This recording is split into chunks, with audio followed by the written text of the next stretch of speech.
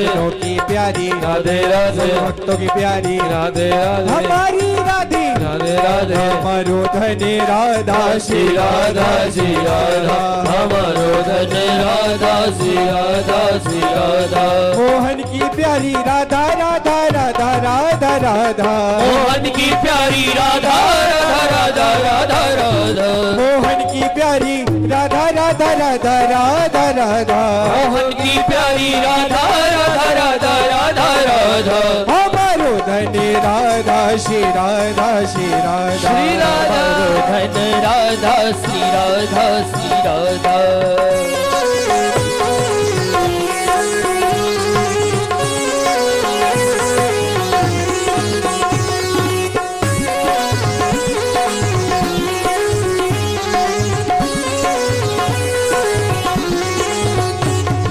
वृंदावन की लीला है ये वृंदावन की लीला है मत जानो गुड़ को जीना है मत जानो गुड़ को जीना है ओ या मेरे ऋषि मुनि गए हार ओ हार जपे जा राधे राधे गावन धाम अपार अपार जपे जा राधे राधे जपे जा राधे राधे जपे जा राधे राधे जपे जा राधे राधे जपे जा राधे राधे उसी रावण धाम अपार अपार जपे जा राधे राधे राधे नाम अपार अपार जपे जा राधे राधे जपे जा राधे राधे जपे जा राधे राधे बोलिए राधा रानी सरकार की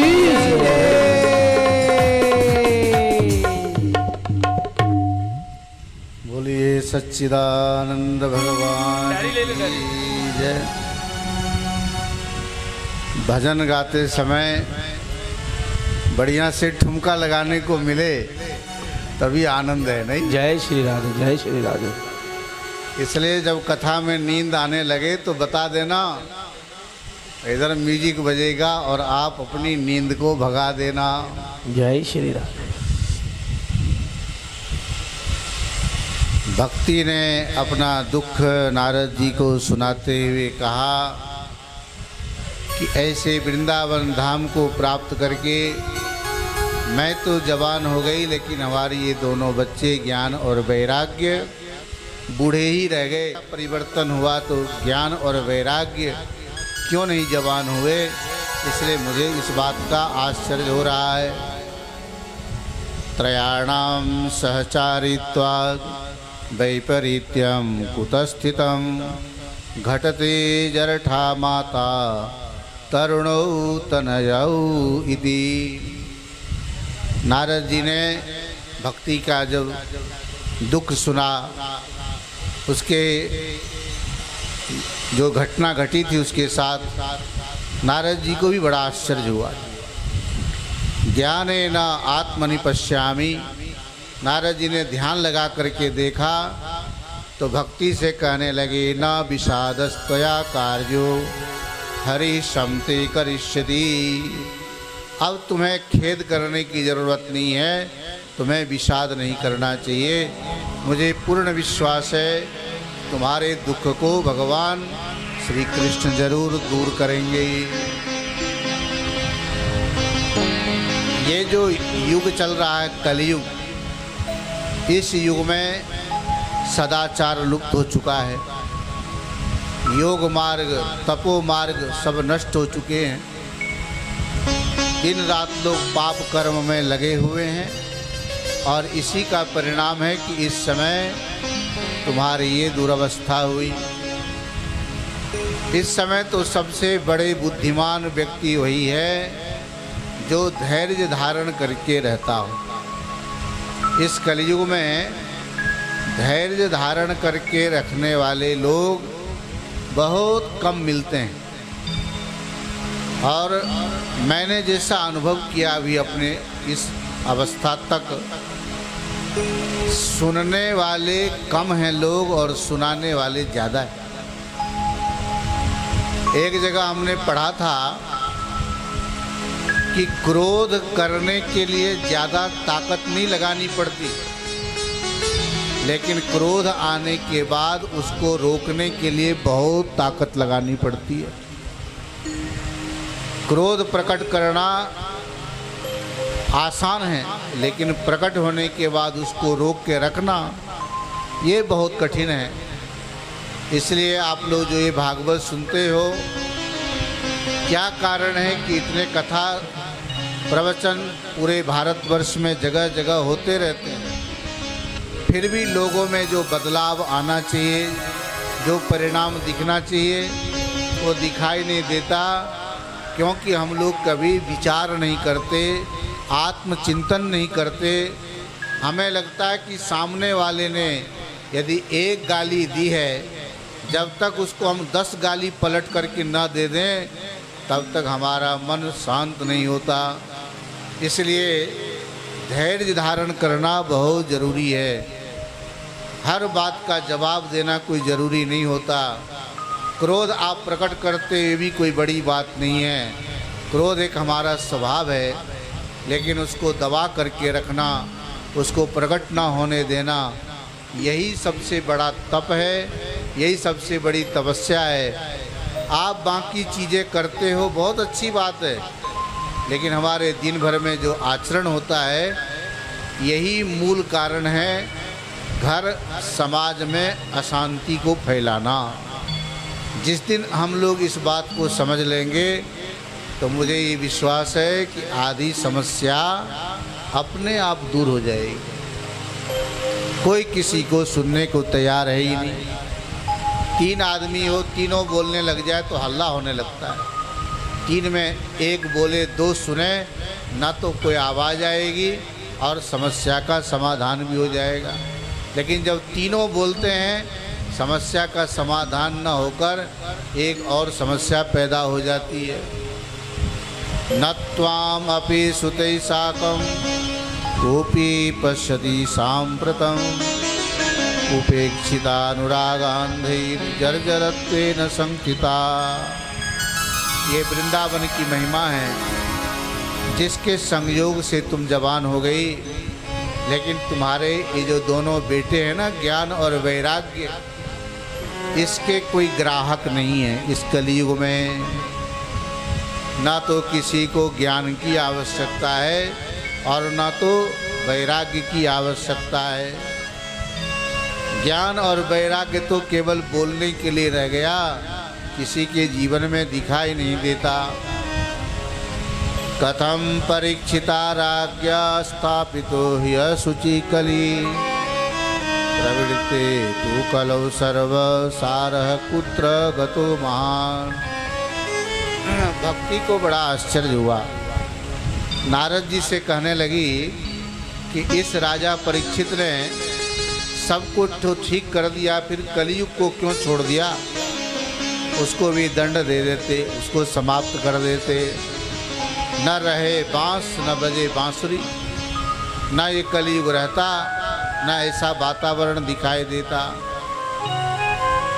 नारद जी ने भक्ति के शंका का समाधान करते हुए कहा कि जिस समय भगवान श्री कृष्ण इस धराधाम को छोड़ के गए, उस समय इस कलयुग ने अपना पूरा पैर फैला दिया। कलयुग का साम्राज्य छा गया। तद्दिनात कलिर आयात, सभी साधनों में बाधा पहुंचाने वाला वो कलिकाल, जिसके प्रभाव में आकर के कोई भी व्यक्ति आत्म कल्याण के मार्ग में चलता ही नहीं था। जिस समय राजा परीक्षित दिग्विजय के लिए निकले, तो उस कली के साथ जब सामना हुआ, तो उस कलियुग ने राजा परीक्षित के शरणागत होकर दीन वचन बोला। उस समय राजा परीक्षित को भी ये लगा कि बाकी युग में परमात्मा को प्राप्त करने के लिए जो साधन बताया वो बहुत कठिन साधन है। सतयुग में लोगों की आयु बहुत लंबी होती थी, इसलिए वर्षों तक तप करते थे और फिर कहीं जाकर के उन्हें परमात्मा की प्राप्ति होती थी। जब सतयुग के बाद त्रेता युग के लोग आए, सतयुग की अपेक्षा त्रेता युग में लोगों की आयु कम हुई, तो परमात्मा को प्राप्त करने का साधन बदल गया। तप के जगह यज्ञ को महत्व दिया। यज्ञ के द्वारा ही परमात्मा की प्राप्ति हो सकती है, ऐसा त्रेता युग में मुख्य रूप से साधन बताया गया। जब द्वापर युग आया, आयु और भी कम हुई, तो तप और यज्ञ को छोड़कर आराधना अर्चना को ही परमात्मा की प्राप्ति का मुख्य साधन बताया। लेकिन जब द्वापर युग भी चला गया, अब आ गया कलियुग। कलियुग केवल नाम आधारा, और सुमरि सुमरि नर उतर ही पारा। अब इस कलियुग में भगवान का स्मरण कितना करते हो आप लोग? भगवान के भजन करना चाहिए, भगवान के नाम का जाप करना चाहिए। इतने से भी हमारा कल्याण हो सकता है। इतना सरल उपाय बताया, फिर भी हम लोग भगवान के नाम लेने में आलस्य करते हैं। भगवान के नाम लेने का समय नहीं मिलता। इसलिए बच्चों का यदि नाम रखें तो अच्छा नाम रखो। जैसे इसी भागवत में अजामिलोपाख्यान में अजामिल ने अपने पुत्र का नाम नारायण रखा। अपने बेटे को पुकारा नारायण नारायण करके, तो भगवान नारायण चले आए। और नहीं तो आजकल क्या नाम रखते हैं बच्चों का? डब्लू, हाँ कोई हो बुरा मत मानना, पिंटू, टुल्लू, ठुल्लू, ये क्या नाम होता है? एक आदमी ने अपने घर में अपने बच्चों का नाम बड़ा विचित्र रखा था। मेहमान आए उनके घर में, तो स्वागत तो करना ही है मेहमान का। बोले बेटा को पुकारा नाम से, बोले अरे टूटी कुर्सी ले आ। बेटे का नाम टूटी रखा था, टूटी। बोले अरे टूटी कुर्सी ले आ। मेहमान ने सोचा कुर्सी तो मंगवा रहा है, टूटी हुई कुर्सी मंगवा रहा है। बोला मुझे बैठना नहीं है। क्यों, क्या कुर्सी में नहीं बैठे? बोले ना, मैं कुर्सी में तो बैठता ही नहीं। अच्छा नीचे बैठोगे क्या? दूसरे बेटे को आवाज दिया, अरे फटी दरी ले आ। दूसरे का नाम फटी रखा था। जब टूटी और फटी से मामला गड़बड़ हो गया, बोला मुझे बैठना ही नहीं है, मुझे जाना है। अरे आए तो कुछ खा पी करके तो जाओ, थोड़ा दूध पी लो। तीसरे बेटे को आवाज दिया, बोला अरे फटा दूध ले आ। कैसा नाम रखा था? टूटी फटी फटा। उसने सोचा दूध भी मंगवा रहा है तो फटा हुआ दूध। बोला मुझे कुछ नहीं पीना है। जाना है, मैं जल्दी में हूँ। अच्छा जाओगे, कैसे जाओगे, साधन है? बोले हम चले जाएंगे, हम मैनेज कर लेंगे। इतने में चौथे बेटे को आवाज़ दिया, बोले अरे खटारा गाड़ी ले आ। ये बच्चे का नाम रखते हैं आजकल, टूटी फटी। ऐसे नाम रखने से हमारे मन में उसी प्रकार के संस्कार बनते, उसी वृत्ति बनती है। इसलिए भगवान के नाम पर नामकरण करें अपने बच्चों का। इसी बहाने आपका दोनों काम होगा, व्यवहार भी सुधरेगा और परमार्थ भी सुधरेगा। व्यवहार भी अच्छा चलेगा और परमार्थ तो बनना ही बनना है। लेकिन हम लोग जल्दबाजी में ऐसा ऐसा नाम रखते हैं। इसलिए इस कलयुग में भगवान का जो नाम है, उपनिषदों के अंदर नाम और नामी का बड़ा तादात्म्य संबंध बताकर वहाँ उल्लेख किया है कि परमात्मा के जो नाम का उच्चारण हम करते हैं अपने मुख से, उसी समय हमारे चित्त में भगवान के आकार बन जाते हैं। आप किसी भी भगवान का जब नाम लेते हो तो उस समय चित्त में संसार का आकार हट जाता है, और जिस भगवान का हम नाम लेते हैं वही आकार हमारे चित्त में बनता है। इसलिए नाम हो गया मुंह से जिसका उच्चारण किया जाता है, और नामी जो भगवान है, जिनकी मूर्ति है या जिनके बारे में आप कथा सुनते हो, उनको नामी बोलते हैं। नाम और नामी का अभेद संबंध है। जैसे कृष्ण का नाम लेते हैं, गोलोक निवासी अपने परिकरों के साथ राधा रानी के साथ विराजमान, राधा मोहन बांके बिहारी लाल, अभी भजन में आप लोगों ने गाया। ऐसे ठाकुर जी की जो छवि है हमारे चित्त में बन जाती है। कई बार भगवान की पूजा करते हुए भी हमारे अंदर कोई प्रतीति नहीं होती। एक बार मोबाइल में ऐसा संदेश पढ़ा, विदेश में एक विदेशी भगवान कृष्ण का इतना परम भक्त है, जब वो यात्रा करता है फ्लाइट में तो एक सीट भगवान के लिए बुक कराता है, और वो लड्डू गोपाल की जो टोकरी है वो उस सीट पे रखता है। कितनी बड़ी भक्ति होगी उसकी। नामदेव की भक्ति आप सुनते हो, भगवान को कैसे प्रकट कर लिया। एक हमारे रामायणी हुए राजेश्वरानंद जी, वो एक दृष्टांत ऐसा सुनाते थे। एक बच्चा जब भगवान को भोग लगाने के लिए बैठा, बोले जब तक आप खाओगे नहीं मैं खाना नहीं खाऊंगा। भगवान को प्रकट होकर के उसका भोग लेना पड़ा। हमारे भक्ति में यदि शक्ति हो, ताकत हो, तो हम भगवान को प्रकट कर सकते हैं। नाम लेते समय ऐसी तल्लीनता, एकाग्रता होनी चाहिए कि आपके चित्त में थोड़ी देर के लिए संसार समाप्त हो जाए, संसार को भूल जाओ। यही नाम लेने की महिमा है, और वह महिमा इस कलयुग में संभव है। इसलिए राजा परीक्षित ने इस कलयुग को छोड़ दिया। भक्ति की इच्छा थी कि कलयुग को समाप्त कर देते, लेकिन राजा परीक्षित बड़े ही दूरदर्शी थे। उन्हें पता था कि इस कलयुग में लोग थोड़े से भी भगवान का नाम लेंगे तो वो आत्म कल्याण के भागी बन जाएंगे। एकाकारं कलिं दृष्ट्वा सारवत सार नीरसम विष्णुरात स्थापितवान् कलिजानां सुखाय च।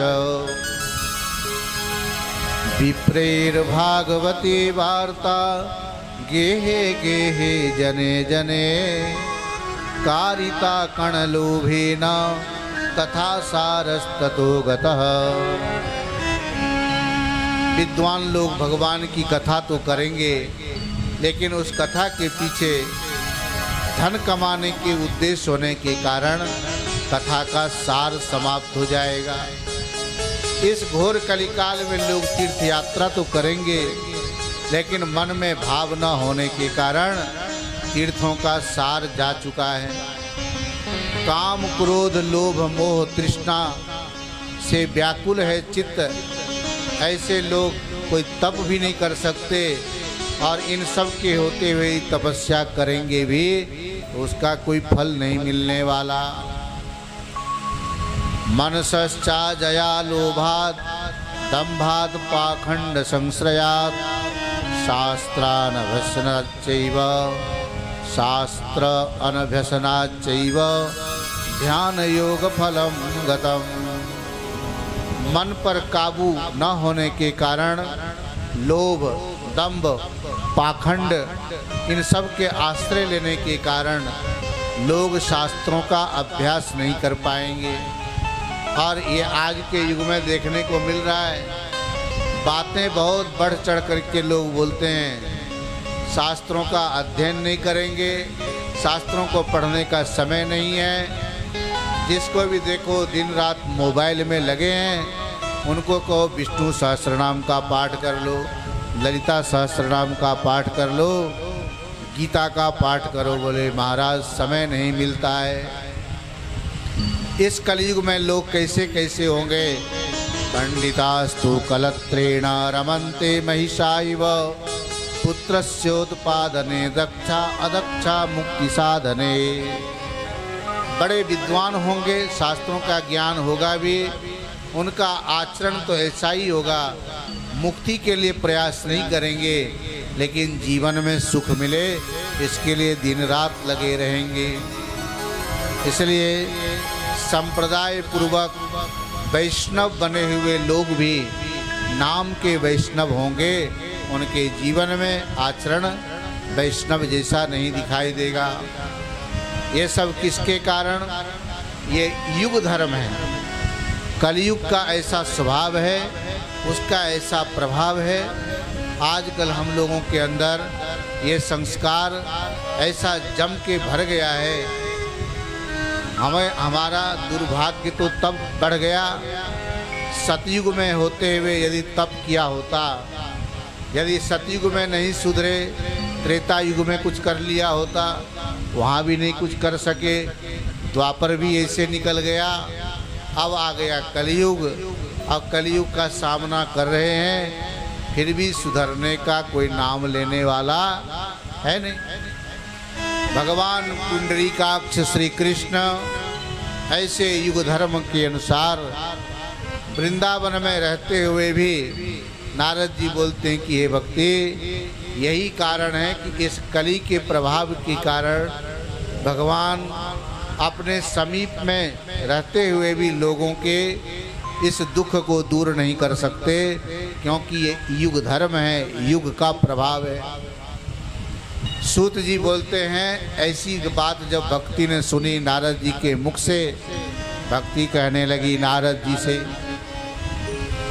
सुरर्षि त्वं हि धन्योऽसि मद्भाग्येन समागत साधूनां दर्शनं लोके सर्वसिद्धिकरं परम जयति जगति मायां यस्य कायाधवस्ते वचन रचनमेकं केवलं चाकलय्य ध्रुवपदमपि यातु यत्कृपातो ध्रुवोऽयं सकलकुशलपात्रं ब्रह्मपुत्रं नतास्मि। हे प्रभु, आपकी कृपा से कयाधु के पुत्र प्रहलाद जी ने उस प्रहलाद पद को प्राप्त किया। इस प्रहलाद पद की प्राप्ति के पीछे आपकी ही कृपा का फल है। ध्रुव जी को जो ध्रुव पद मिला, उनके ऊपर भी आपने ही कृपा की, और मुझे विश्वास है कि आज आप मेरे ऊपर कृपा करोगे तो मेरा भी अवश्य भला होगा। ऐसे ब्रह्मा जी के मानस पुत्र आप नारद जी के चरणों में मैं हाथ जोड़कर प्रणाम करती हूँ। भक्ति ने इस प्रकार से नारद जी को प्रणाम किया। वृथा खेदय से बाले अहो चिंता तुरा कथम श्री कृष्ण चरणाम्भोजं स्मर दुखम गमिष्यति। नारद जी ने कहा भक्ति से कि तुम खेद मत करो, तुम्हारे दुख को भगवान श्री कृष्ण जरूर दूर करेंगे। भगवान कृष्ण की कृपा से तुम्हारा दुख दूर हो जाएगा। क्योंकि कृष्ण जी ने आज तक जो भी उनके भक्त हुए उनका दुख हमेशा दूर किया है। द्रौपदी च परित्राता येन कौरवकश्मलात् पालिता गोपसुंदर्य स कृष्ण क्वापि नो गतः। जिन्होंने कौरवों के अत्याचारों से द्रौपदी की रक्षा की थी, जिन्होंने गोप सुंदरियों को सनाथ किया था, ये श्री कृष्ण आज भी विराजमान है। जब जब उनके भक्तों के ऊपर संकट आता है, भगवान अवतार लेकर अपने भक्तों का दुख जरूर दूर करते हैं। यदा यदा हि धर्मस्य ग्लानिर्भवति भारत अभ्युत्थानम अधर्मस्य तदात्मानं सृजाम्यहम् परित्राणाय साधूनां विनाशाय च दुष्कृतां धर्म संस्थापनार्थाय संभवामि युगे युगे। श्रीमद् भगवद गीता में भी भगवान ने ऐसा बताया है कि ऐसे प्रत्येक युग में जब जब उनके भक्तों के ऊपर संकट आया है, भगवान ने अवतार लेकर लीला के माध्यम से भक्तों का दुख दूर किया है। इति निश्चित्य चिद्रूप सद्रूपां त्वां ससर्जः परमानंद चिन्मूर्ति सुंदरीं कृष्ण वल्लभां। भगवान श्री कृष्ण परमानंद चिन्मूर्ति ज्ञान स्वरूप सत्स्वरूप से तुम्हें रचा है। तुम भगवान श्री कृष्ण की प्रिया हो, परम सुंदरी हो। इसलिए आज भी जिनके जीवन में भक्ति है उन्हें भगवान कृष्ण की प्राप्ति हो जाती है। त्वां तदा ज्ञापयत् कृष्णो मद्भक्तान् पोषयति च। भगवान ने तुम्हें प्रकट करके अपने भक्तों के पालन पोषण करने के लिए तुम्हें प्रकट किया था, इसलिए तुम्हें चिंता करने की ज़रूरत नहीं है। तुम्हारा दुख जरूर दूर होगा, ऐसा नारद जी ने भक्ति से कहा। अब तुम्हारे जो दासी हैं मुक्ति आदि, उनको भी तुमने आज्ञा दे दिया, वो तो अपने लोक को चले गए, वैकुंठ में जाके विराजमान हैं। इस समय भक्तों के पोषण करने के लिए तुम छाया रूप से यहाँ विराजमान हो, लेकिन तुम्हारे पुत्र ज्ञान और वैराग्य को चाहने वाले उसका कोई ग्राहक नहीं है, इसलिए इस समय ऐसा विपरीत फल दिखाई दिया है। इस कलयुग में यदि कोई आत्म कल्याण करना चाहे तो उन्हें तुम्हारा ही सहारा लेना पड़ेगा। भक्ति का आश्रय जो भी इस कलिकाल में लेता है उसका जीवन धन्य हो जाता है। तथापि चिंता मुंचत्वम उपायम चिंतयाम्यहम्। इसलिए तुम्हारे दुख दूर करने के लिए जो भी उपाय करना होगा वो मैं ज़रूर प्रयास करूँगा। जब तक मैं तुम्हारे दुख को दूर न कर दूँ तब तक मैं दूसरा काम नहीं करूँगा, ऐसा नारद जी ने भक्ति को आश्वासन दिया और कहा, येषां चित्ते वसिर्भक्ति सर्वदा प्रेम रूपिणी न ते पश्यन्ति कीनासं स्वप्नेऽप्यमलमूर्तया।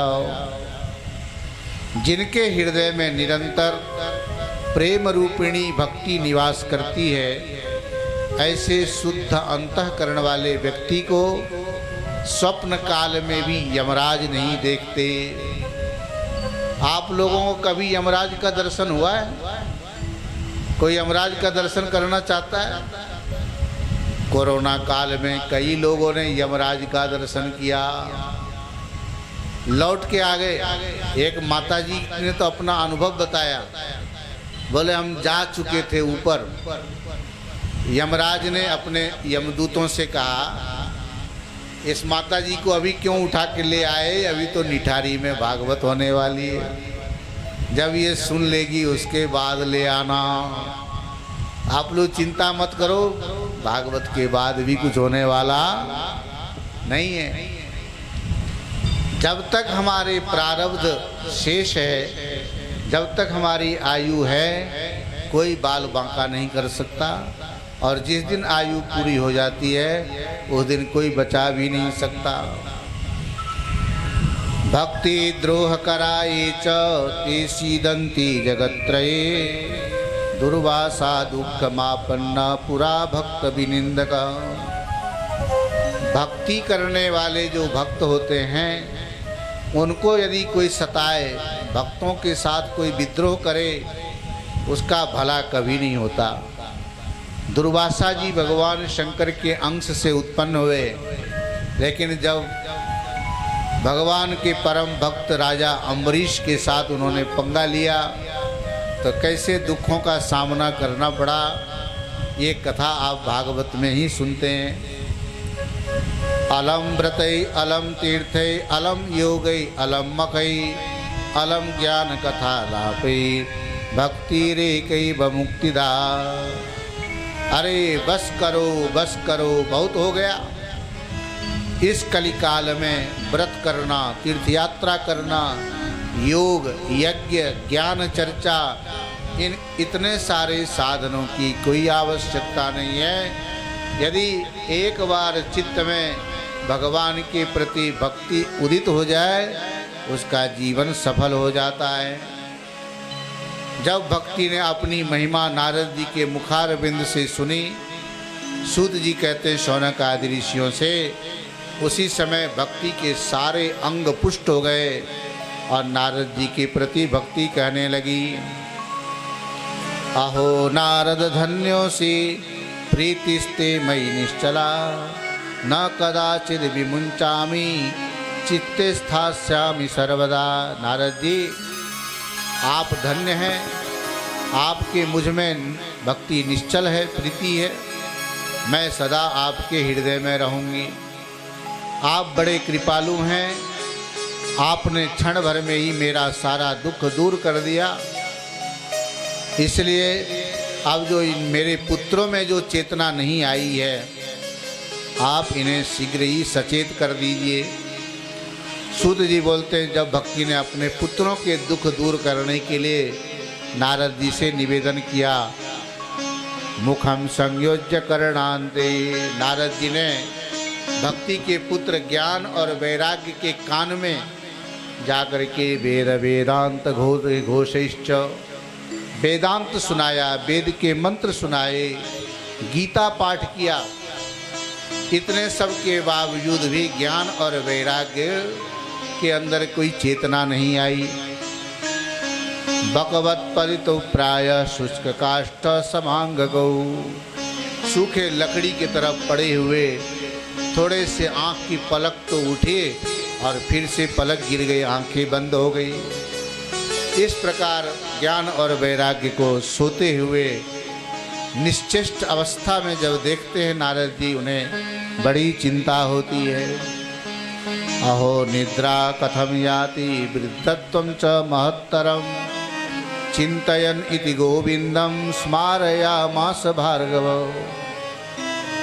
ये नींद भी आना एक तमोगुण का रूप है।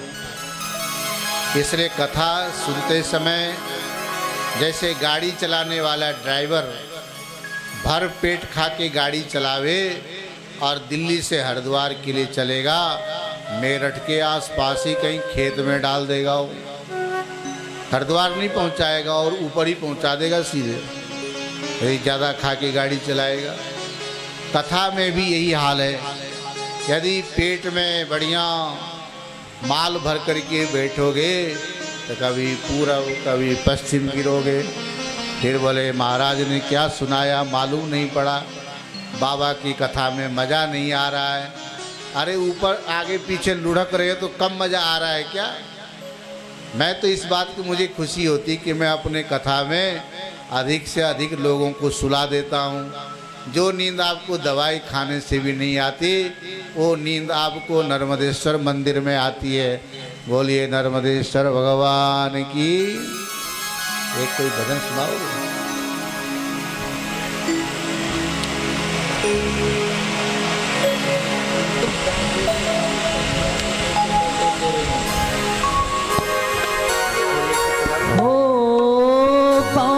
बिहारी कजरा रे मोटे मोटे तेरे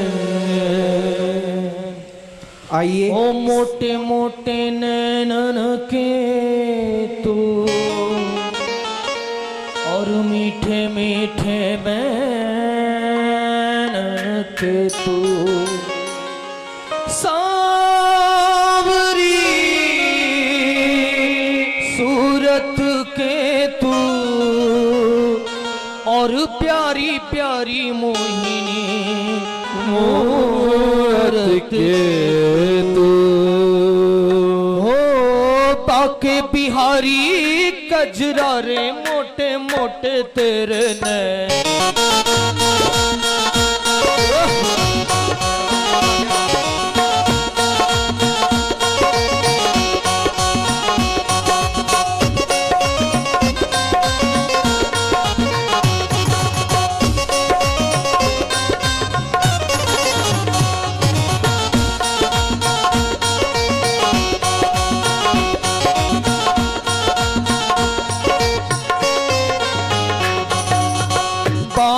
बिहारी कजरारे मोटे मोटे तेरे नैन हाय नजर ना लग जाए ओए होए होए नजर ना लग जाए ओए होए होए नजर ना लग जाए ओए होए होए नजर ना लग जाए जय हो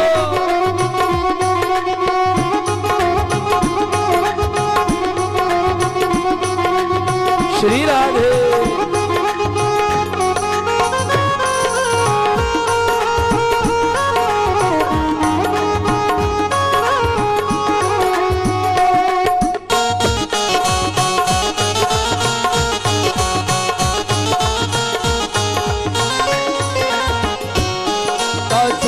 कोरे होए होए होए मेरा जिगर मधोरे होए होए होए नस नस में घोरे होए होए होए नस नस में घोरे होए होए होए बलिहारी कजरारे मोटे मोटे तेरे नैन हाय नजर ना लग जाए होए होए होए नजर ना लग जाए होए होए होए नजर ना लग जाए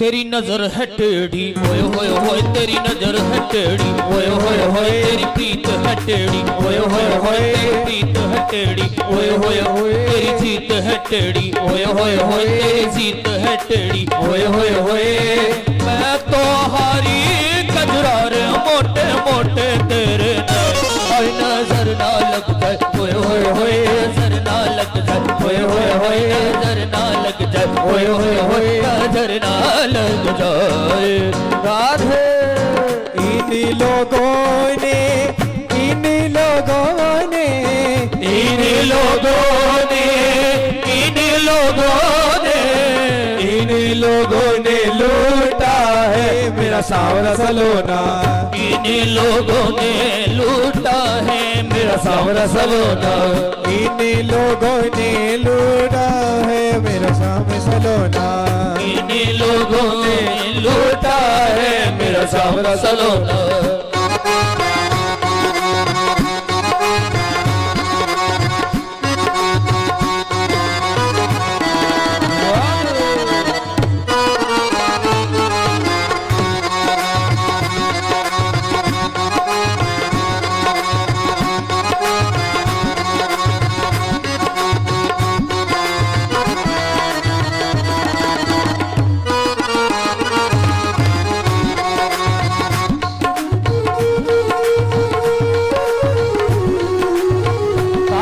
के साथ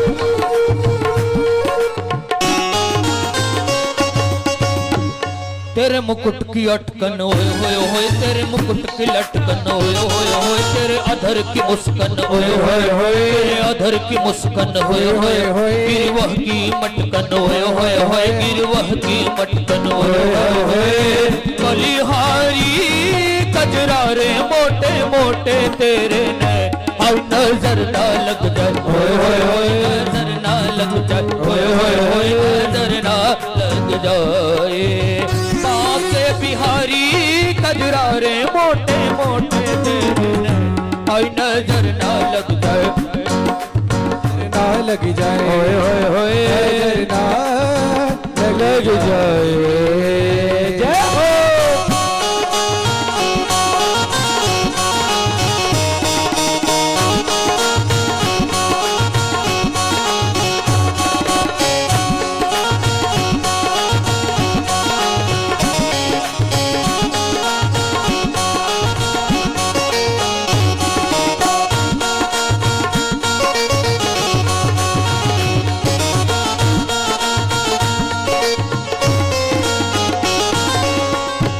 तेरी नजर से घायल होए होए होए, तेरी नजर से घायल होए होए होए, आंखों में काजल होए होए होए, आंखों में काजल होए होए होए, तेरे प्यार में पागल होए होए होए, तेरे प्यार में पागल होए होए होए, कर डाली कजरा रे मोटे मोटे तेरे हाय नजर ना लग जाए, होए होए होए नजर ना लग जाए, होए होए होए नजर ना लग जाए, होए होए होए नजर ना लग जाए।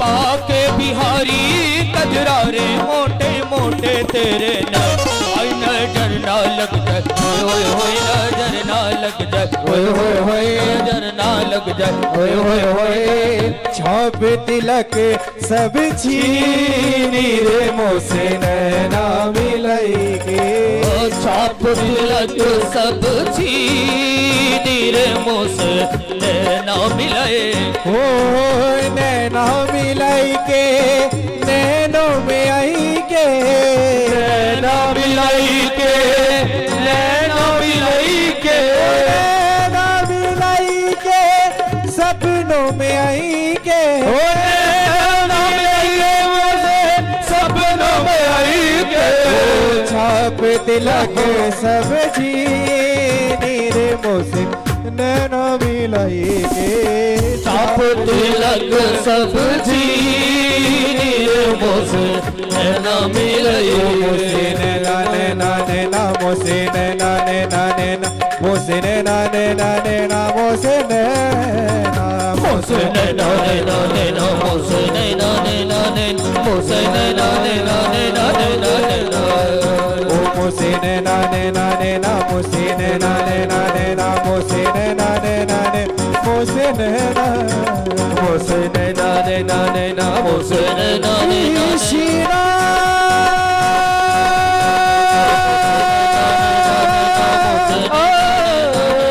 हरे कृष्णा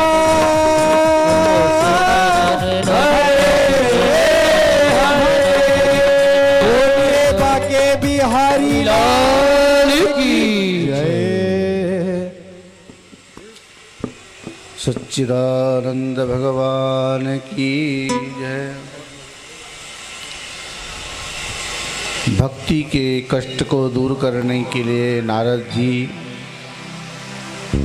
जब अनेक उपाय सोचते हैं, कुछ दिखाई नहीं देता, इतने में आकाशवाणी होती है कि सत्कर्म करो।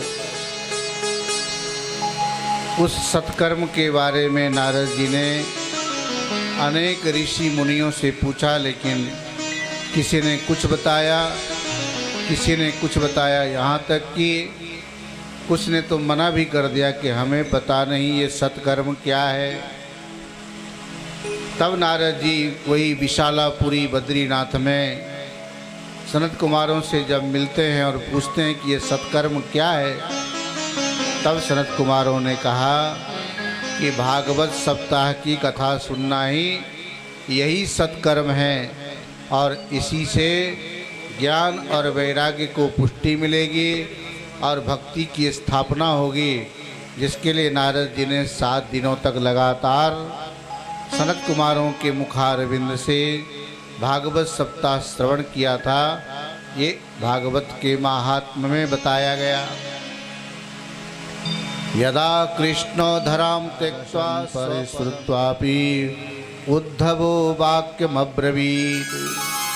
सूत जी ने कहा, शौनक जी, जब भगवान श्री कृष्ण इस धराधाम को छोड़कर अपने नित्य धाम को जाने लगे, तब उनके मुखारविंद से 11वें स्कंद के ज्ञानोपदेश सुनकर उद्धव जी ने पूछा कि हे गोविंद, अब आप तो अपने धराधाम को पधारना चाहते हैं भक्तों का कार्य करके, किंतु मेरे मन में एक बात की चिंता है और आप उसे शांत कीजिए।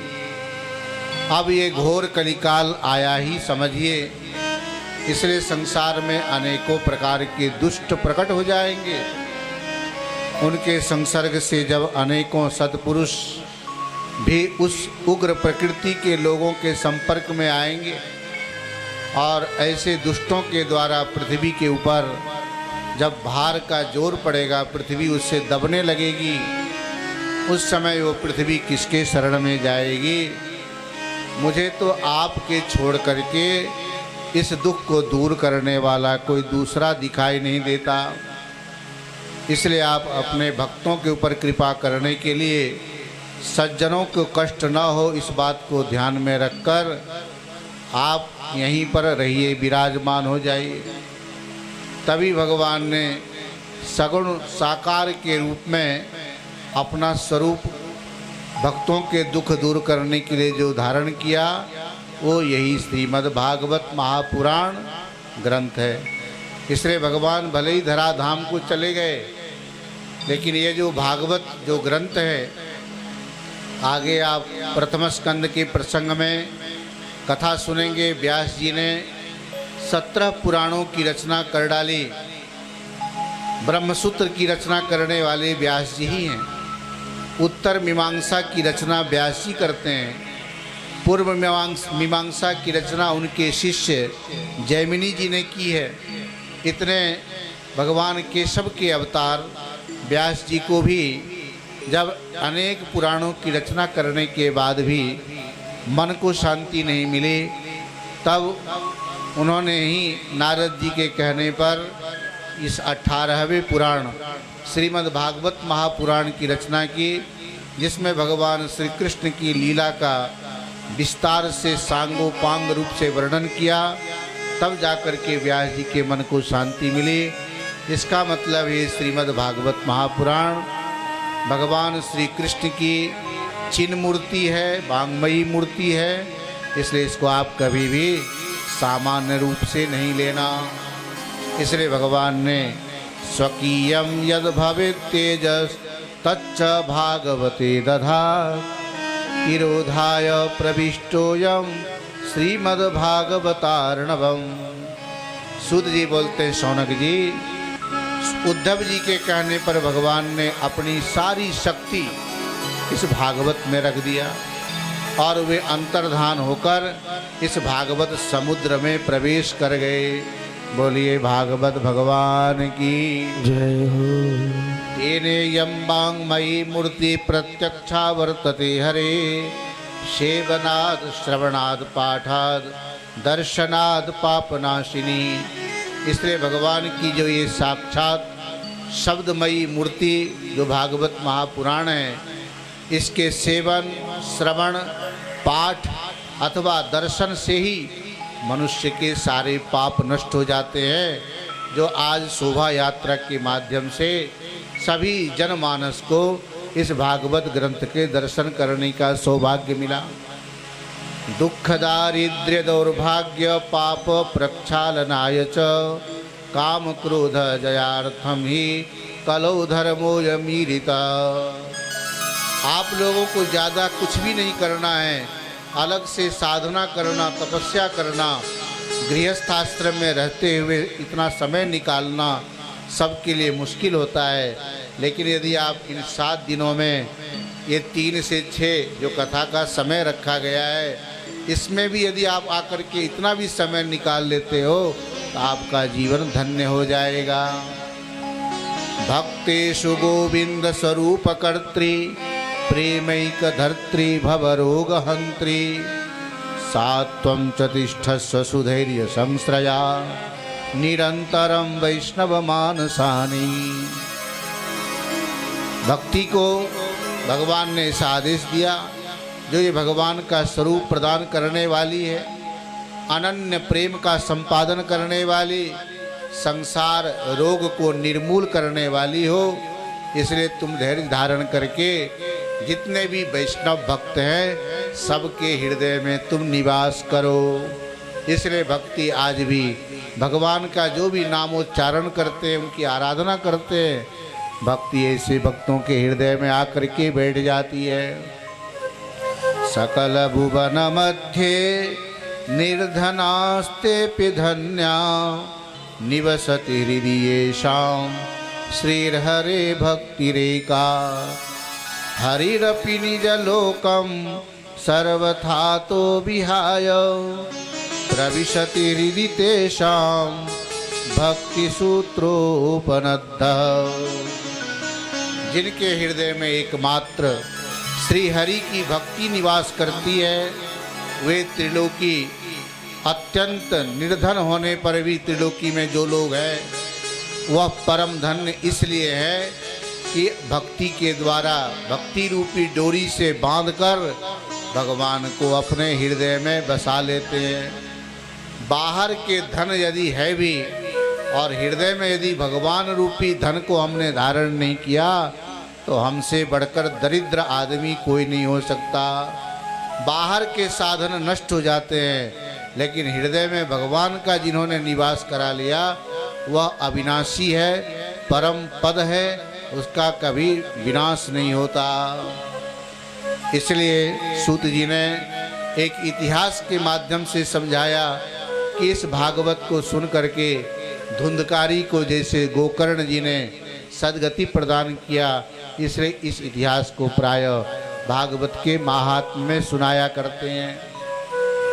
अथ वैष्णव चित्तेषु दृष्ट्वा भक्तिम अलौकिकीम निजलोकम परित्यज्य भगवान भक्तवत्सलः। भगवान को जब भक्त अपनी भक्ति के द्वारा बस में कर लेते हैं तो वे भी निजलोक गोलोक को छोड़कर और निठारी गांव में आ जाते हैं। अच्छा, भगवान थोड़ी देर के लिए यहाँ आ जाएं तो आप लोग क्या करोगे? भगवान कहेंगे मेरे साथ चलो। कोई जाने को तैयार होगा? बोले घर में भोजन बना के रखा है, उसका क्या होगा? तिजोरी में माल बंद करके रखा है, उसका क्या होगा? बैंक में जो एफडी बना के रखी है, उसका क्या होगा? भगवान बोलेंगे इससे भी ज़्यादा माल तुम्हें ऊपर मिलेगा, चलो। अब भी कोई जाने को तैयार होगा? बहुत मुश्किल है ये बोलना, जितना आसान है। ऐसे हम लोग मोह माया में पड़े हुए हैं। अलौकिकोयम महिमा मुनीश्वरा सप्ताहजन्योद्य विलोकितो मया मूढ़ा सठा ये पशु पक्षिणोत्र सर्वेपि निष्पापतमा भवन्ति। इस भागवत सप्ताह में सामान्य मनुष्यों की तो बात छोड़ो, पशु पक्षी जो भी इस कथा को सुनते हैं सारे पापों से रहित हो जाते हैं।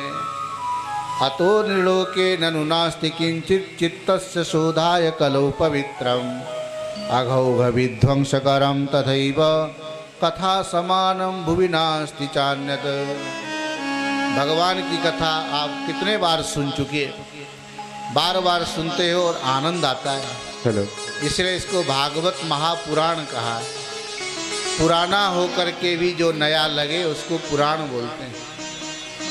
अच्छा, हर चीज़ पुरानी अच्छी नहीं होती और हर चीज़ नई अच्छी नहीं होती।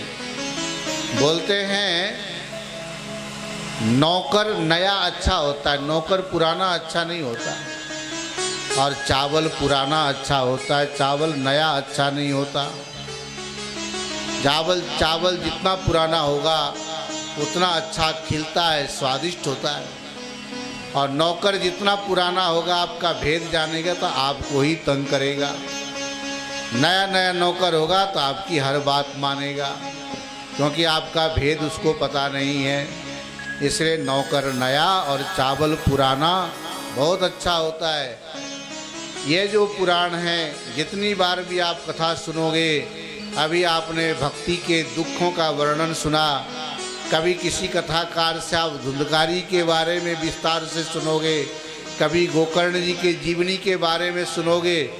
भागवत की यदि वास्तविक कथा सुननी हो तो पद्म पुराण को सुनो आप। जब पद्म पुराण सुनोगे तो भागवत की कथा भी फीकी पड़ जाती है। भागवत में तो 10वां स्कंद न हो तो बाकी कथा तो अन्य पुराणों की तो कथा है। वो तो भगवान के जो जो अवतार थे, विशेष अवतार, इसलिए उसका उल्लेख कर दिया। वास्तव में व्यास जी को तो श्री कृष्ण की लीला बताना ही उद्देश्य था और वो भागवत के 10वें स्कंद में प्रारंभ होता है।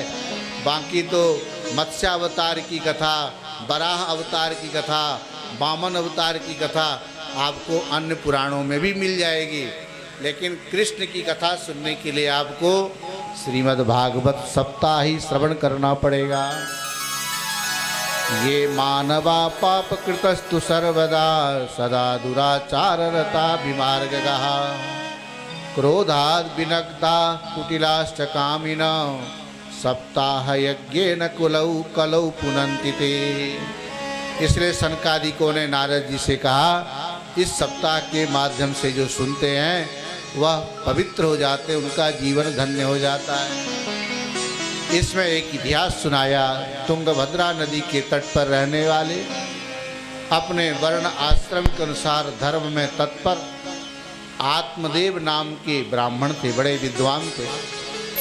सब कुछ जानते थे कि व्यक्ति को अपने प्रारब्ध के अनुसार ही सुख दुख भोगना पड़ता है। लेकिन उनकी पत्नी जो थी ना, आप लोगों से पहले ही पूछ लेता हूँ, धुंधकारी किसका बेटा था? धुंधकारी किसका बेटा था? धुंधली का। धुंधली कौन थी? आत्मदेव जी की पत्नी। आत्मदेव की पत्नी का नाम क्या था? धुंधली। निठारी में तो भगवान के सब भक्त हैं, और जब भगवान के भक्त होते हैं तो वहाँ धुंधकारी होने की तो संभावना है नहीं।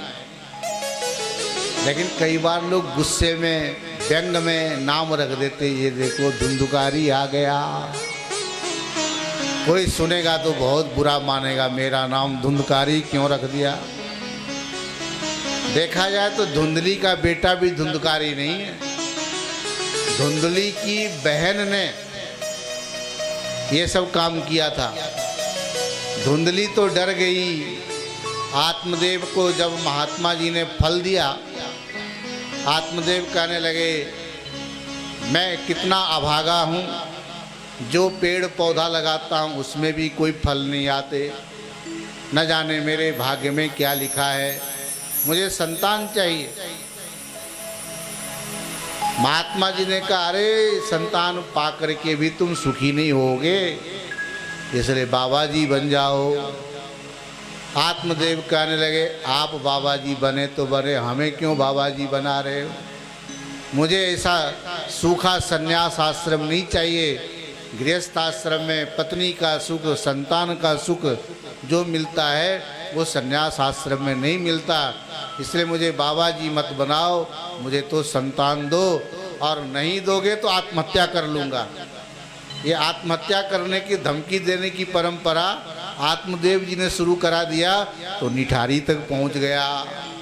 बात बात में आत्महत्या, ये इतना आसान नहीं है जितना बोलना आसान है। आत्मदेव जी ब्राह्मण होकर के इसे धमकी देने लगे। सन्यासी जी को दया आ गई, बेचारा खामो खाम पुत्र प्राप्ति के लिए ये आत्महत्या करना चाहता है। इसको पुत्र होगा वही इसको आत्महत्या पे मजबूर कर देगा। जिसके भाग्य में जो लिखा होता है ना, वो पहले से बोलने लगता है। ये अशुभ वाक्य बोलना भी अच्छा नहीं होता, कभी नहीं बोलना, भूल से भी नहीं बोलना। देखो आत्मदेव जी का क्या हाल हुआ। इसलिए धुंधकारी जैसा पुत्र मिला उनको। बाबा जी ने कहा, अरे ये पुत्र से सुख नहीं मिलेगा। बोले कोई बात नहीं, हमें चाहिए। आओ फल ला करके अपनी पत्नी को देते हुए कहा। उनके पत्नी पहले से संस्कारहीन थी, कोई साधु सन्यासी को मानती नहीं थी, उसको विश्वास नहीं हुआ। फिर भी मन में शंका हुई कि कहीं ये फल खा के बच्चा हो भी गया, शरीर भारी हो जाएगा, मेरे पति के जो बहन ननद है वो आएगी, घर में सारे माल लूट के ले जाएगी। कदाचित रात्रि में चोर आ गया, पेट भारी रहेगा, दौड़ नहीं पाऊंगी, चोर सामान चुरा करके ले जाएंगे। ऐसे अनेक विपरीत कल्पनाएं करके उसने सोचा कि ये फल मैं नहीं खाऊंगी। अपनी बहन से कहा कि ये फल लाए हैं, क्या करूं? बोले ये सब बाबा जी लोग ऐसे पढ़ के दे देते, ये फल गाय को खिला दो। और रह गई बात, तुमने फल खाया, बच्चा हुआ नहीं हुआ, शंका हो जाएगी।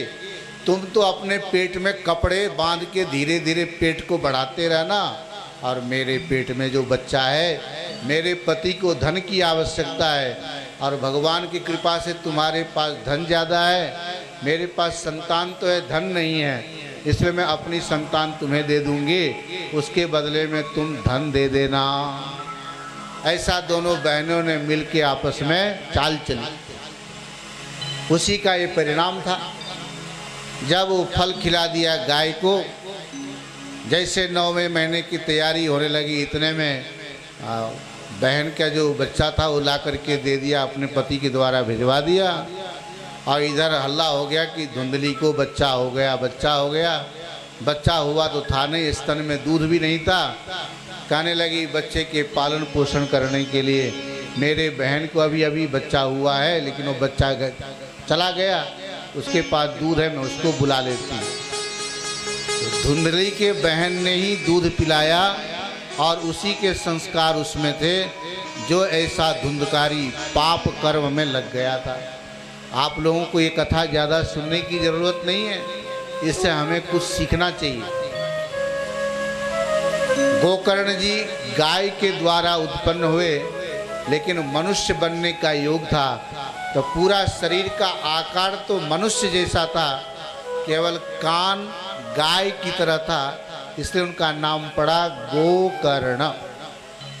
और आज भी लोग बच्चों का नाम गोकर्ण रखते हैं, क्योंकि गोकर्ण जी का जीवन बड़ा पवित्र है। उन्होंने धुंधकारी का भी जीवन सफल बनाया, प्रेत योनि से छुटकारा दिलाया भागवत सप्ताह सुनाकर। गोकर्ण जी ने अपने पिता आत्मदेव जी को श्रीमद् भागवत के उपदेश दिया। जब आत्मदेव जी 60 साल के हो गए, उस समय गोकर्ण जी ने जो उपदेश दिया वो भी हम आपको अभी सुनाएंगे। मुंचा ज्ञानम प्रजा रूपम बलिष्ठा कर्मणो गति। ऐसे जब कोई आपको समझाता है, लेकिन उस समय हमें किसी की बात समझ में आती नहीं। उस संत ने आत्मदेव जी को समझाया तो था, लेकिन जो प्रारब्ध में लिखा था उसको कोई मिटा नहीं सकता। भाग्योदयो दुना जाता आत्मदेवस्य पश्यत धेन्वा बाल प्रसूतस्तु देवरूपीति कौतुकम। उधर आत्मदेव के गाय ने गोकर्ण को उत्पन्न किया, और इधर आत्मदेव को पुत्र हुआ। सुन करके समाज में आत्मदेव जी की वाहवाही होने लगी। कितने भाग्यशाली हैं, पहले उनके घर में कोई संतान नहीं होती थी, आज उनके वहाँ गाय ने भी संतान उत्पन्न किया। आत्मदेव जी का भाग्य उदय हो गया। ऐसा करके नगर में चारों तरफ शोरगुल हो गया। गोकर्णम तम सुतम दृष्टा गोकर्णम नाम चाकरो। गाय की तरह कान होने के कारण ही उनका नाम गोकर्ण रखा था। इधर धुंधकारी का जीवन आचरणहीन हो जाने के कारण माँ को सताया, पिता को सताया, और गलत आचरण में लग जाने से चोरी करना, लूट खसोट करना। परिणाम स्वरूप ये हुआ कि उसकी पत्नी ने मिल करके मार डाला, अकाल मृत्यु हुई, जिससे उसकी सद्गति नहीं हुई और प्रेत योनि को प्राप्त हुआ। क्व तिष्ठामि क्व गच्छामि को मे दुःखं व्यपोहेत् प्राणांस्तजामि दुःखे न हा कष्टम मम संस्थितम्। जिस समय आत्मदेव को सताते था धुंधकारी, आत्मदेव जी को समझ में नहीं आ रहा था कि मैं क्या करूं, कहाँ जाऊं। असार खलु संसारो दुख रूपी विमोहक सुत कस्य धनम कस्य स्नेहवान ज्वलते निशम। गोकर्ण जी आत्मदेव जी के दुख दूर करने के लिए बोलते हैं कि पिताजी ये संसार असार खलु संसारो, ये अत्यंत दुख रूप है, मोह में डालने वाला है। पुत्र किसका, धन किसका, केवल मोह में पड़े हुए लोग दिन रात दीपक की तरह धीरे धीरे करके जलते रहते हैं। न तो पूरी तरह से बुझते हैं, न पूरा जलते हैं, लेकिन धीरे धीरे संताप को प्राप्त होते हैं। न चेन्द्रस्य सुखम किंचित न सुखम चक्रवर्तिना, सुखम अस्ति विरक्तस्य मुनेरेकांत जीविनः। मुंचा ज्ञानम प्रजारूपम मोहतो नरके गति, निपतस्य देहोयम सर्वं त्यक्त्वा वनं व्रज। पिताजी, जो जीवन आपने गृहस्थ आश्रम में रहकर व्यतीत किया हो तो ठीक है, अब आपकी उम्र हो गई है, वानप्रस्थ आश्रम में जाओ। और गोकर्ण जी ने जो उपदेश दिया, ये श्लोक बहुत सुंदर है भागवत में। देहे स्थिमांस रुधिरे विमतिं त्यजत्वं, जाया सुतादिषु सदा ममतां विमुञ्च। पश्यानिशं जगदिदं क्षणभङ्गनिष्ठं, वैराग्यरागरसिको भव भक्तिनिष्ठ। शरीर में लोग आत्मा का अभिमान करते हैं, लेकिन आत्मा तो अजर अमर है और शरीर जल करके भस्म हो जाता है। ऐसे भस्म होने वाला, नष्ट होने वाला शरीर को लोग आत्मा की तरह समझते हैं और आत्मा का ज्ञान कभी प्राप्त नहीं करते। ये बड़े दुख की बात है। पत्नी पुत्र आदि में ये मेरा, ये तेरा करके लोग दिन रात लगे रहते हैं। पश्य अनिशम जगद इदम क्षणभंगनिष्ठम, दिन रात व्यक्ति को इस बात का चिंतन करना चाहिए। ये संसार पानी में उठने वाले बुलबुले की तरह है। जैसे बुलबुला दिखता तो है, आप जब पकड़ने की कोशिश करोगे, आपके हाथ पहुंचने से पहले ही वो बुलबुला फट जाता है। ये संसार भी वैसा ही बुलबुले के तरह क्षण भंगुर है, क्षणिक है। हमें लगता है कि ये पकड़ में आएगा, इसलिए संसार का अर्थ करते हुए विद्वानों ने कहा संसरति इति संसारः, जो सरकता जाए, खिसकता जाए, उसी का नाम संसार है। बचपने को पकड़ के रखना चाहा, लेकिन रुका नहीं, जवानी आ ही गई। जवानी को बनाए रखने की कोशिश की, लेकिन बुढ़ापा भी आ ही गया और एक दिन बुढ़ापा के कारण शरीर भी चला जाएगा। कोई यहाँ पकड़ के रखना चाहे रह नहीं सकता है, खिसकते रहना है, सरकते रहना है। यही संसार का स्वरूप है। इसलिए वैराग्य धारण करके भगवान के कथा सुनकर उस रस में, उस भक्ति में निष्ठा रख करके अपने जीवन को धन्य बनाइए। धर्मं भजस्व सततं त्यज लोक धर्मान्, सेवस्व साधु पुरुषान् जहि काम तृष्णाम्। अन्यस्य दोष गुण चिंतनमाशु मुक्त्वा, सेवा कथा रसमहो नितरां पिबत्वम्। ये भागवत का जो उपदेश है, गोकर्ण जी ने जो आत्मदेव को बताया, आज के इस युग में इस ज्ञान की बहुत ज़रूरत है। बोलते हैं धर्म करो, भजन करो, दुनियादारी की बातों को छोड़ दो, अच्छे लोगों के साथ उठने बैठने का स्वभाव बनाओ, दूसरे के बुराई का चिंतन मत करो।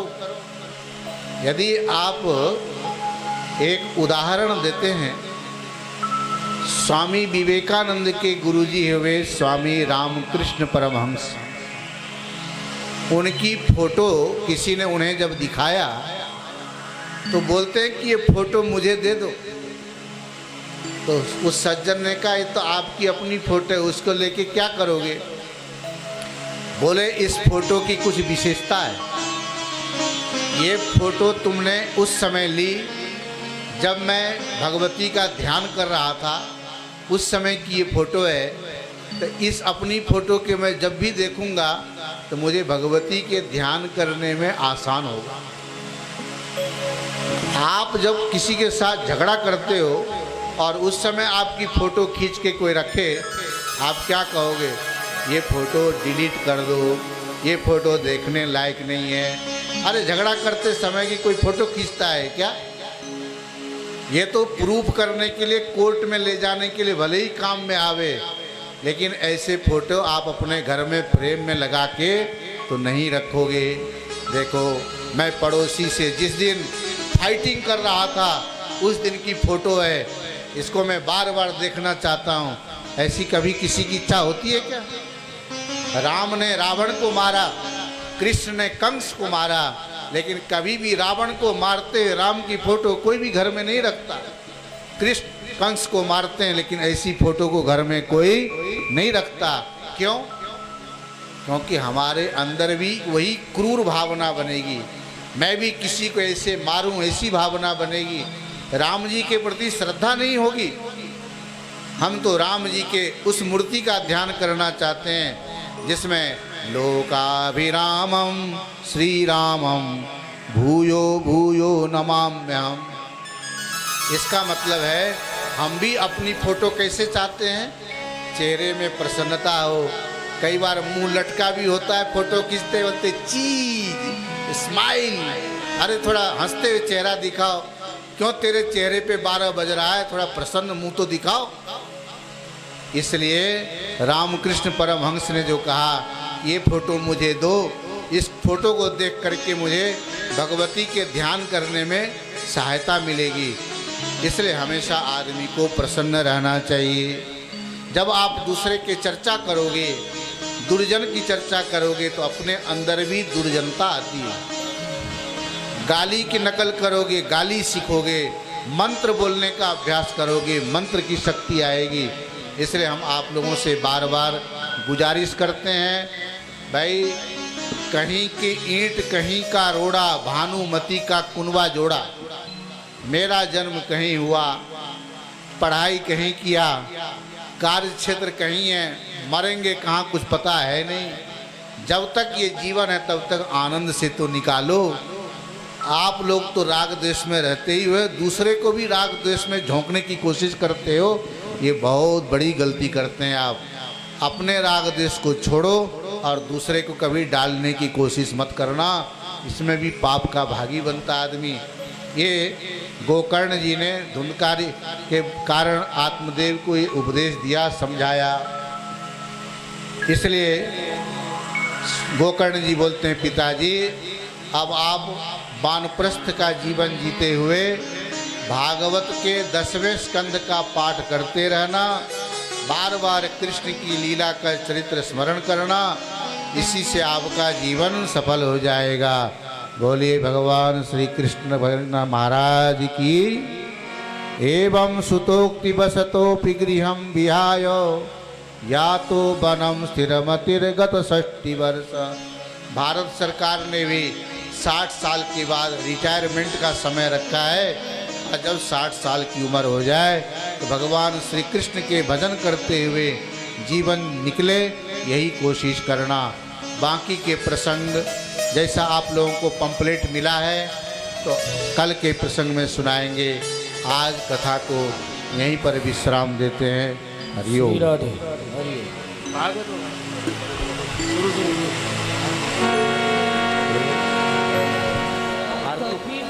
कभी नहीं कभी नहीं रे, मनुष्य जन्म अनमोल रे, मिट्टी में न रोल रे। अब जो मिला है फिर न मिलेगा, कभी नहीं कभी नहीं कभी रे। मनुष्य जन्म अनमोल रे, मिट्टी ना तुझे बोल रे। अब जो मिला है फिर ना मिलेगा, कभी ना कभी नहीं रे। मनुष्य जन्म अनमोल रे, ना मिट्टी में तू रोल रे। अब जो मिला है फिर न मिलेगा कभी नहीं कभी नहीं कभी नहीं रे। अब जो मिला है फिर न मिलेगा कभी नहीं कभी नहीं कभी।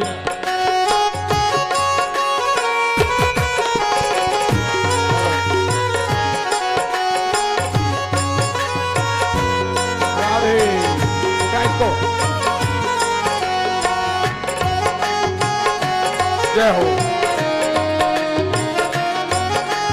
तू संत संग में जाया कर गीत प्रभु के गाया कर। तू संत संग में जाया कर गीत प्रभु के गाया कर। साझ सवेरे बैठ के बंदे वो साझ सवेरे बैठ के बंदे प्रभु का ध्यान लगाया कर। साझ सवेरे बैठ के बंदे गीत प्रभु के गाया कर। लगता कुछ मोल रे नहीं लगता कुछ मोल रे माटी में न रोल रे। अब जो मिला है फिर न मिलेगा कभी नहीं कभी नहीं कभी।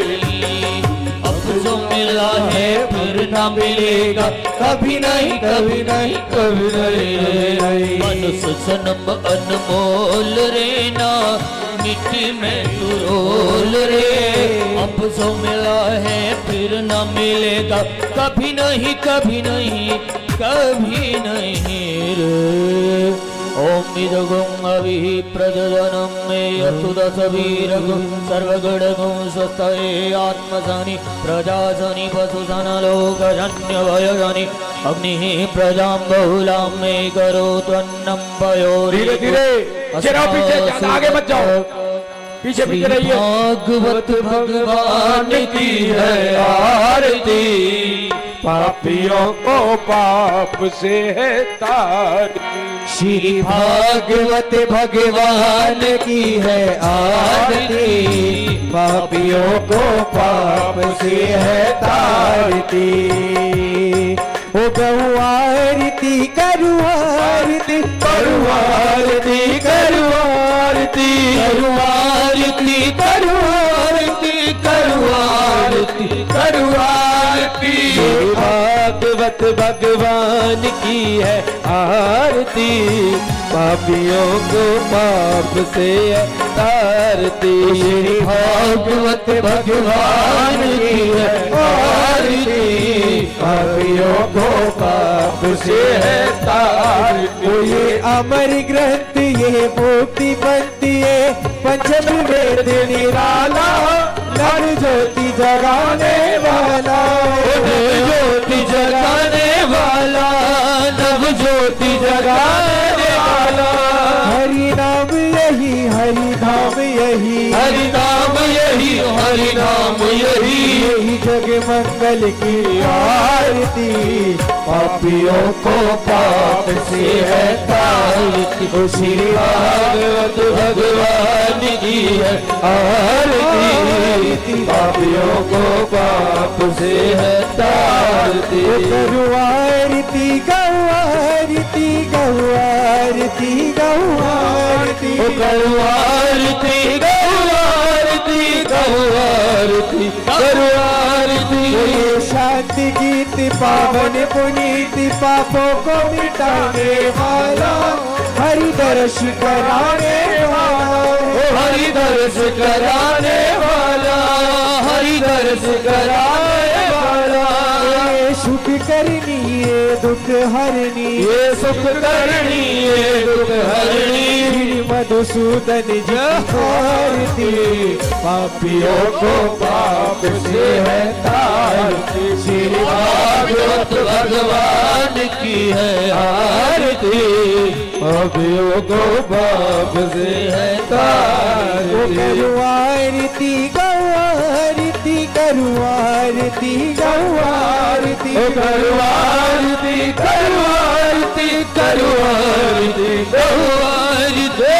मधुर बोल जग फंदी कोल सन मार्ग दिखाने वाला बिगड़ी को बनाने वाला बिगड़ी को बनाने वाला बिगड़ी मुरली को बनाने वाला। ओ श्री राम यही घनश्याम यही, श्री राम यही घनश्याम यही, यही प्रभु महिमा की आरती, पापियों को वापसी है तारती। यह भागवत भगवान की है आरती, पापियों को पाप से है तारती। ओ श्री भागवत भगवान की है आरती, पापियों को वापसी है तारती। श्री कर्पूर गौरम करुणावतारम संसार सारम भुजगेंद्र हारम, ओ सदा वसंतम हृदयारविंद भवम भवानी सई। त्वमेव माता च पिता त्वमेव, त्वमेव बन्धु च सखा त्वमेव, त्वमेव विद्या द्रविणं त्वमेव, त्वमेव सर्वं मम देव देवा। भागवत भगवान की है आरती। बोलिए बाकी बिहारी लाल की जय। ओम भो शांतिरंतरिक्षं शांति।